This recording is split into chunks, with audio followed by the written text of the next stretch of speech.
America यह सोच रहा था कि यूरोप और मिडिल ईस्ट के देशों को मिलाकर एक ग्रुप बनाएगा और हूथी को पूरी तरह से तबाह कर देगा, लेकिन शुरुआत ही गड़बड़ हुई है। मिडिल ईस्ट में बहरीन को छोड़कर किसी भी देश ने उसका साथ देने से इंकार कर दिया और उधर स्पेन, इटली और फ्रांस ने कह दिया है कि हम अमेरिका के साथ काम नहीं करेंगे। इसके अलावा आज बड़ा दिन है, क्रिसमस का दिन है और पूरे फलस्तीन में जो वहां के ईसाई हैं, बेथलेहम में जहां पर ईसा का जन्म हुआ था, वहां पर सिर्फ मॉर्निंग चल रही है, शोक चल रही है। और पोप ने, ईसाइयों के जो पोप हैं, उन्होंने साफ साफ कहा है कि जो कुछ इजराइल कर रहा है वो गलत है, गजा में जो हो रही है तबाही वो गलत है। ईरान की ओर से अमेरिका के लिए एक बड़ी धमकी आई है और ऐसे ही कई सारे इंपॉर्टेंट अपडेट्स हैं। इन सारे अपडेट्स के साथ अगले 15-20 मिनट में मैं आपके साथ रहूंगा। जुड़े रहिए, देखिए पूरा वीडियो।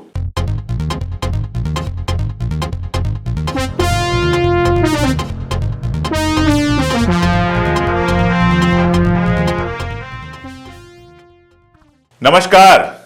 आज क्रिसमस है, बड़ा दिन पूरी दुनिया में मनाया जाता है, सिर्फ ईसाई नहीं।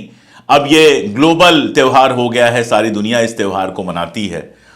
और फलस्तीन के बारे में अक्सर लोगों के दिमाग में यह है कि फलस्तीन में सिर्फ मुसलमान हैं, लेकिन लोग नहीं जानते कि इजराइल के आने से 800 साल पहले से वहां पर मुसलमान, ईसाई और यहूदी मिलजुल कर रहते थे। बेथलेहम का चर्च है वहां पर, जहां माना जाता है कि उसी जगह पर हजरत ईसा का जन्म हुआ था। उसी जगह पर एक गडेरिया परिवार में उनका जन्म हुआ था और वहां जो चर्च बना हुआ है उसमें उनके बाल रूप में उनको याद किया जाता है। मैं कई बार बता चुका हूं कि बेथलेहम में तय किया गया इस बार की चर्च में ना कोई रोशनी होगी, ना कोई धूमधाम होगी, ना कुछ होगा, ना कुछ होगा। केवल आधी रात को जिस समय प्रार्थना होती है उस समय गजा के लोगों के लिए एक प्रार्थना की जाएगी। उसके पहले वहां एक जुलूस निकला करता था, जिस जुलूस में बड़ी धूमधाम रहा करती थी। लेकिन इस साल वहां जो जुलूस निकला, उनके हाथों में जो बैनर था, उस बैनर में गजा के बच्चों की बात थी।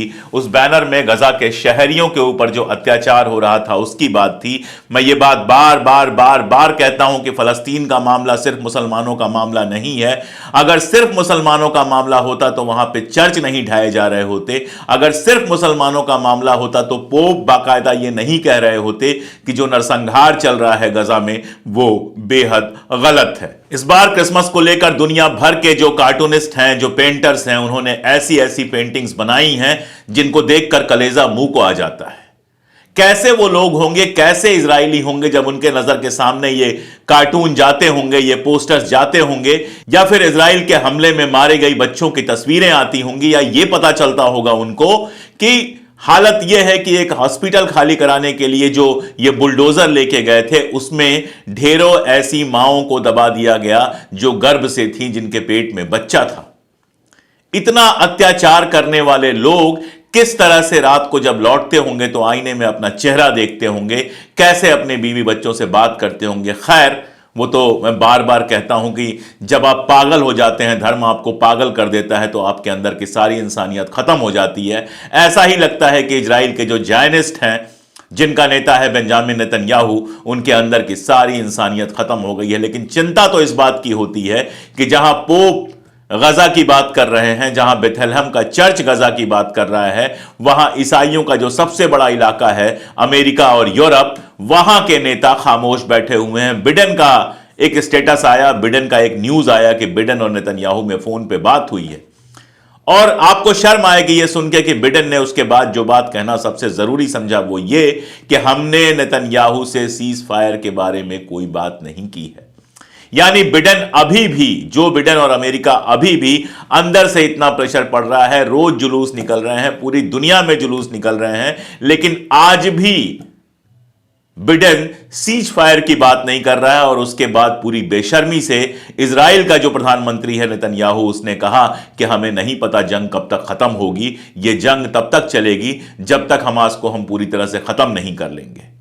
और खत्म वो हमास को नहीं कर रहा है, खत्म वो फलस्तीनियों को कर रहा है। और ऐसा भी नहीं है कि इस जंग में उसे लगातार जीत मिलती जा रही है। मैंने पहले भी बताया है और फिर से बता रहा हूं कि लगातार उसके लोग मारे जा रहे हैं। अभी एक रिपोर्ट आई है जिसमें कहा गया कि इजराइल अपने सैनिक जो उसके मारे जा रहे हैं उनकी संख्या घटा के बता रहा है।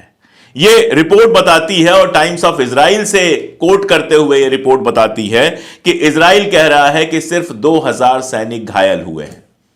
लेकिन हकीकत यह है कि 6115 यानी 6125 सैनिक जो हैं वो पूरी तरह से डिसेबल हो चुके हैं। इसमें से 58% ऐसे हैं जिनके या तो हाथ हमेशा के लिए खत्म हो गए हैं या पांव हमेशा के लिए खत्म हो गए हैं।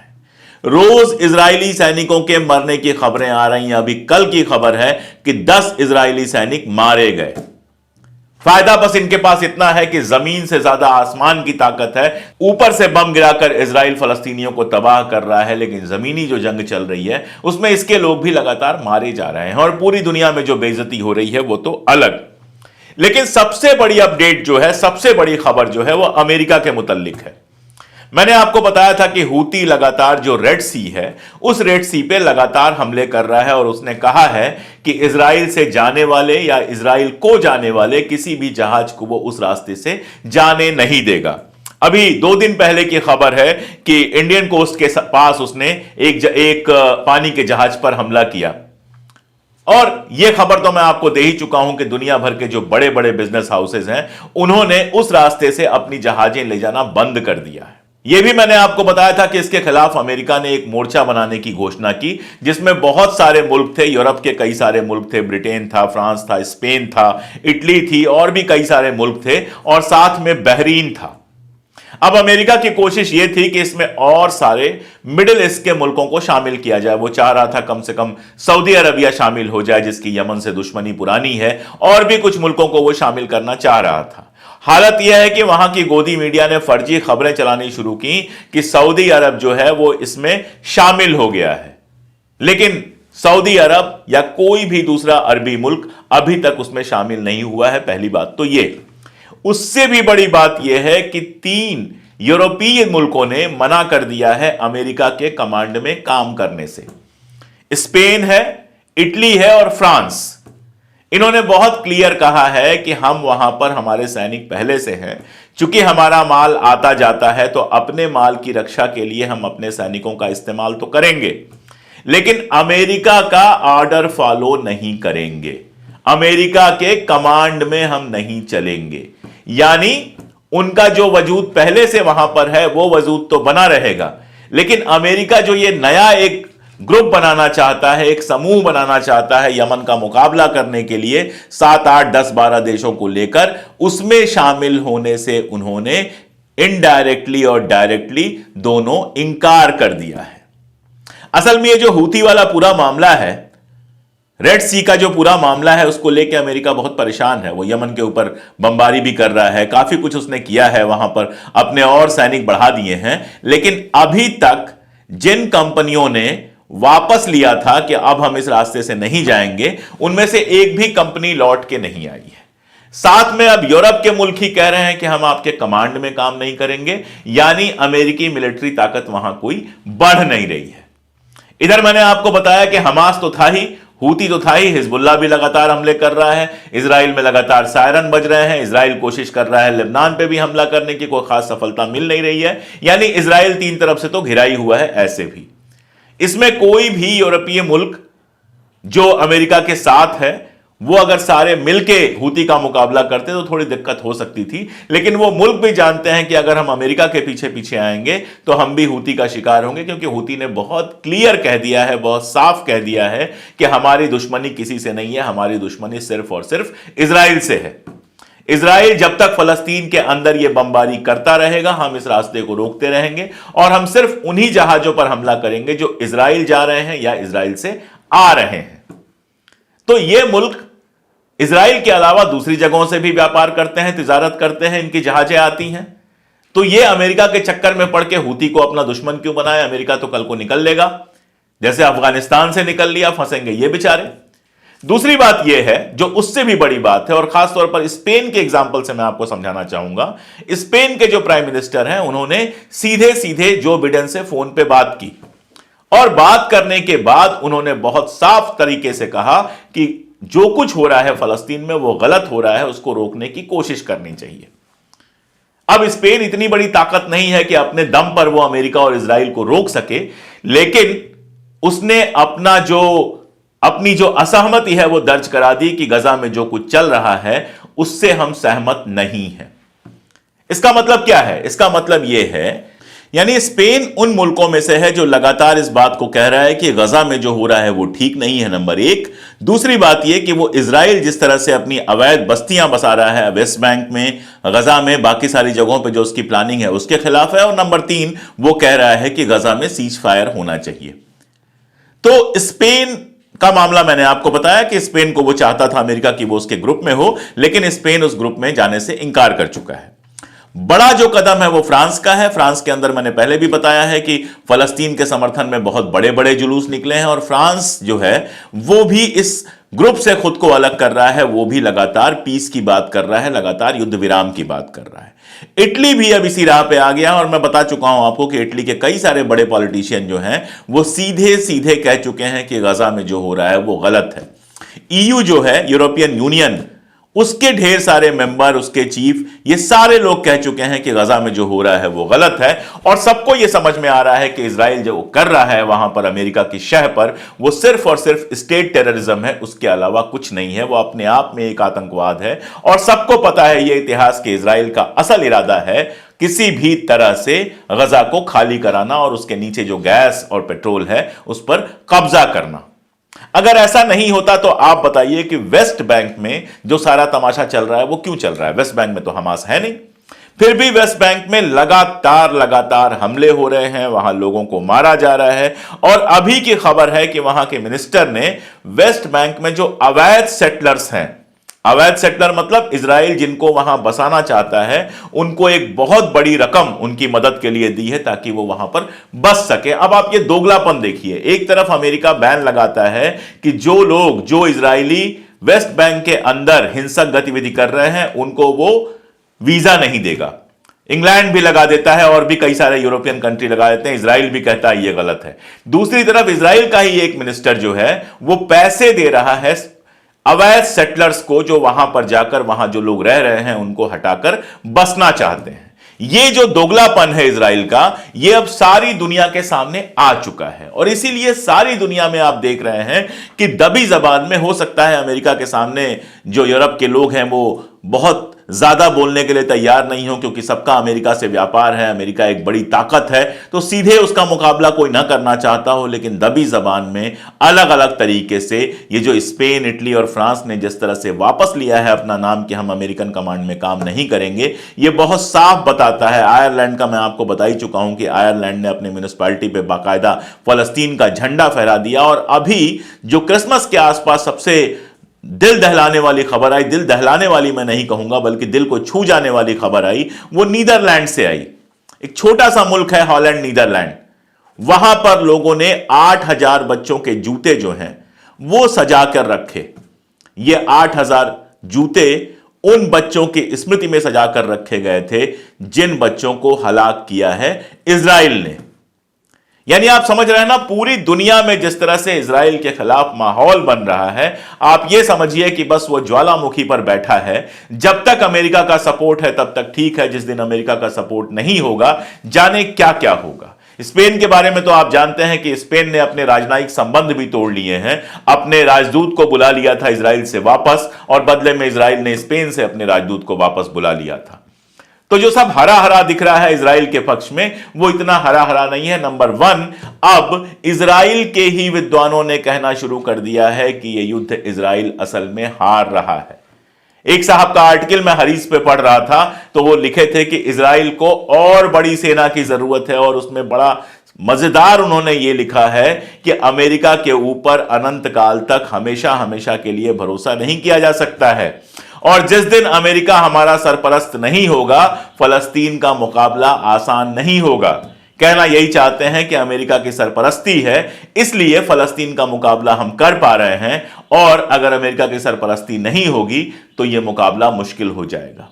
साथ में मैं आपको बताऊं कि एक खबर जो बहुत बड़ी खबर आई वो IRGC की आई। IRGC आप जानते हैं ईरान की सेना, एक तरह से कह लीजिए ईरान रिवोल्यूशनरी गार्ड्स कॉर्प्स उसको कहते हैं। उन्होंने एक बड़ी धमकी जारी कर दी है। हूती तो अभी रेड सी रोकने की बात कर रहा था कि रेड सी में इजराइल के तरफ जो जहाज आ रहे हैं या इजराइल से जो जहाज निकल रहे हैं उनको हम रोकेंगे। IRGC ने कहा है कि अगर चीजें ऐसी ही चलती रहीं तो मेडिटेरियन जो सी है उसमें अमेरिका को हम ब्लॉक कर देंगे। यानी उससे अमेरिका के जहाज हम नहीं गुजरने देंगे। एक लंबा बयान उन्होंने दिया अपने भाषण में और उसमें यह कहा कि जैसे अफगानिस्तान से अमेरिका अपना बोरिया बिस्तर समेटकर भाग गया था, यहां से भी वो आज नहीं तो कल अपना बोरिया बिस्तर समेटकर भागेगा। और उसके साथ जो धमकी दी वो इंपॉर्टेंट ये थी कि अभी तो सारा मामला रेड सी में चल रहा है, अगर ये चीजें ऐसे ही चलती रहीं तो मेडिटेरियन जो सी है उससे भी हम अमेरिका की जहाजों को गुजरने नहीं देंगे। उन्होंने कई एग्जाम्पल दिए और वो एग्जाम्पल समझने चाहिए। अफगानिस्तान का तो मैंने बताया। उन्होंने कहा कि इराक में इन्होंने सारा कुछ तमाशा किया, इराक से भी इनको भागना पड़ा। और भी कई जगहों पर इन्होंने तमाशा किया। वियतनाम का हम जानते हैं, वियतनाम में तमाशा किया अमेरिका ने, वहां से भी इनको भागना पड़ा। तो ऐसा नहीं है अमेरिका की जो छवि बनाई गई है कि उसको कोई हरा ही नहीं सकता है। एयर पावर बहुत मजबूत है, इसके चलते कहीं भी जहाज भेजकर हमला कर लेते हैं। नेवी बहुत मजबूत है इनकी। लेकिन सबके बावजूद हम ये जानते हैं कि अभी के इतिहास में कम से कम 3 मुल्कों में, और सिर्फ 3 नहीं है, ज्यादा मुल्क हैं जहां से अमेरिका ने अपनी कोशिशें की और फिर वो निकल गया। और जिस तरह से यूरोप के साथी उसका साथ छोड़ रहे हैं, जिस तरह से पूरी दुनिया में बेइज्जती हो रही है, और जिस तरह से अमेरिका के अंदर खुद एक बड़ा हिस्सा पॉलिटिकल लोगों का यह कहने लगा है कि इजराइल को जो हम सपोर्ट कर रहे हैं वो गलत है, इजराइल जो कुछ कर रहा है वो गलत है। जो बिडेन न केवल अकेला पड़ता जा रहा है, बल्कि पिछली बार मैंने आपको बताया था कि अगले चुनाव में उसकी जीत की संभावना भी और कम होती जा रही है। अब वो क्या है जिसकी वजह से जो बिडेन इजराइल से हटना नहीं चाहता है, इजराइल का लगातार समर्थन करता है, वो भी मैं आपको बता चुका हूं कि यहूदियों से एक बड़ा अमाउंट मिला था जो बिडेन को चुनाव लड़ने के लिए। आगे भी मिलता होगा, अंदर अंदर क्या क्या होता होगा हम नहीं जानते। और अमेरिका की एक बड़ी बिजनेस लॉबी है यहूदियों की, ज़ायनिस्टों की, जिसका दबाव वहां के राष्ट्रपति प्रधानमंत्री पर हमेशा ही रहता है। तो सारा खेल ये अमेरिका का पैसों का है। अमेरिका का भगवान, खुदा, दीन सब पैसा है। और उसी पागलपन में वो लगातार इजराइल के साथ खड़ा है। उसी पागलपन में फलस्तीन की तबाही वो खामोश होकर देख रहा है, बल्कि देख नहीं रहा है, उसमें हिस्सेदार बन रहा है। तो अभी फिलहाल जो अपडेट्स हैं उनके आधार पर 2 बातें बहुत साफ साफ कही जा सकती हैं। पहली बात तो ये कि अमेरिका जिस तरह से चाहता था कि हूथी के खिलाफ यूरोप के ढेर सारे मुल्कों को और मिडिल ईस्ट के ढेर सारे मुल्कों को लेकर वो बड़ा कुछ हमला करे, हूथी को नलीफाई कर दे, वो सफल होता नहीं दिख रहा है। स्पेन, इटली और फ्रांस ने इंकार कर दिया है कि वो अमेरिका के साथ इस ग्रुप में शामिल होंगे। उन्होंने कहा है कि अपनी सेना तो होगी, लेकिन हम अमेरिका की कमांड में काम नहीं करेंगे। और दूसरी अपडेट ये कि इजराइल का लगातार नुकसान हो रहा है। गजा में तो जो हो रहा है वो हम सब जानते ही हैं। गजा में तो लोग लगातार मारे जा रहे हैं, हॉस्पिटल्स तोड़े जा रहे हैं, ये सब हम हर बार दोहराते हैं, जानते हैं। आज जब मैं ये वीडियो शूट कर रहा हूं या जब आप ये वीडियो देख रहे हैं तो भी गजा में बम गिर रहे होंगे। इतना दिल भी नहीं है इजराइल के पास कि कम से कम बड़े दिन पर, क्रिसमस पर एक दिन बंद कर दे अपनी तबाही।